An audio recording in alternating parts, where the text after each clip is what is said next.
बिस्मिल्लाहिर्रहमानिर्रहीम। अस्सलाम वालेकुम। हम लाहौर सेशन कोर्ट में इस वक्त मौजूद हैं और एक प्रोसीडिंग चल रही है कि ओवरसीज़ पाकिस्तानी ने यहाँ पर चेक्स दिए थे और चेक की जो रकम है वो पाकिस्तानी अदा नहीं कर रहा, जो पाकिस्तान में बिजनेस कर रहा है। तो उस ओवरसीज़ पाकिस्तानी ने वज़ीर-ए-आज़म पोर्टल पे जाकर एप्लीकेशन दी और पुलिस को भी ऑनलाइन एप्लीकेशन दी, लेकिन पुलिस ने जो है वो अभी तक FIR दर्ज नहीं की। एडिशनल सेशन जज साहब के पास भी हमने पिटीशन फाइल की है और वहाँ पर पुलिस ने जो रिपोर्ट दी है उसके मुताबिक, क्योंकि वो ओवरसीज़ है, वो पाकिस्तान में नहीं रहता, वो खुद आकर यहाँ पर जो है ना पैरवी करे, उसका कोई पावर ऑफ अटॉर्नी या वकील से पेश नहीं हो सकता CRPC के तहत। ठीक है, सारे पुलिस का कहना है कि क्योंकि वो पाकिस्तान में मौजूद नहीं है इसलिए हम FIR नहीं काट सकते। बात यह है कि जिन ओवरसीज़ पाकिस्तानियों की वजह से मुल्क में ज़र मुबादला आता है और उनका पैसा यहाँ पर इस्तेमाल होता है, मुल्क की इकॉनमी की हालत कुछ संभली हुई है, वरना मुल्क के तमाम प्राइवेट सेक्टर, गवर्नमेंट सेक्टर का जो हाल है वो सबके सामने है। वज़ीर-ए-आज़म पोर्टल बनाया गया, ओवरसीज़ को हाई कोर्ट ने एक स्पेशल जो है उनके लिए लाइन रखी हुई है, हेल्पलाइन। तो फिर अगर ये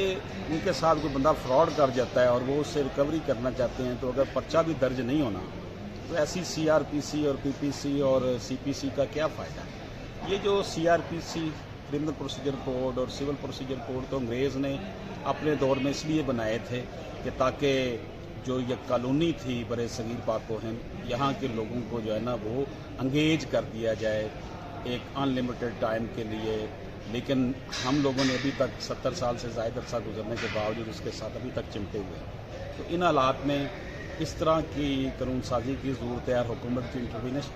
इंटरवीन करे हुकूमत इन मामलों में कि जो ओवरसीज़ बाहर बैठी हैं और इनके साथ यहाँ पर जायदादों में फ्रॉड हो जाता है, बिज़नेस में फ्रॉड हो जाता है और वो वहाँ अपना यहाँ तो फिर कारोबार छोड़ कर आएँ और यहाँ पर आकर मुकदमेबाजी में हिस्सा लें और तब मामला चलेगा। इस हवाले से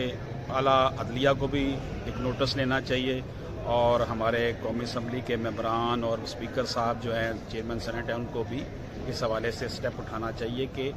सिविल प्रोसीजर कोड और क्रिमिनल प्रोसीजर कोड ये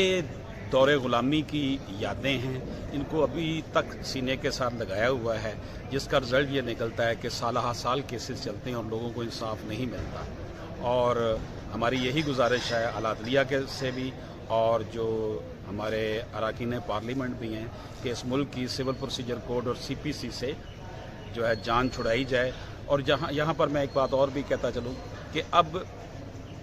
जो है इस हवाले से कमेंट्स मज़ीद और आर्गूमेंट्स मज़ीद होंगे। मेरा यहाँ पर यही कहना है कि ठीक है,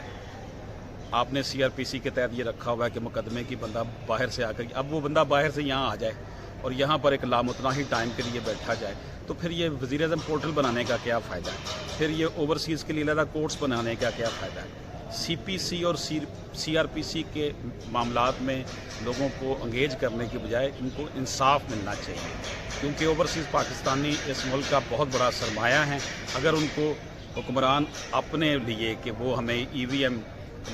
इलेक्ट्रिक वोटिंग मशीन के ज़रिए वोट दें, उसके लिए अरबों रुपये खर्च कर सकती है हुकूमत और उनको ये हक दे सकती है, वो वहाँ बैठकर इनको यहाँ पे हुक्मरान चुन सकते हैं, तो फिर वहाँ बैठकर इनके साथ कोई बंदा जुल्म करता है तो उसके खिलाफ पर्चा क्यों नहीं काटा जा सकता। अल्लाह ताला हम सब का हामी नासिर हो।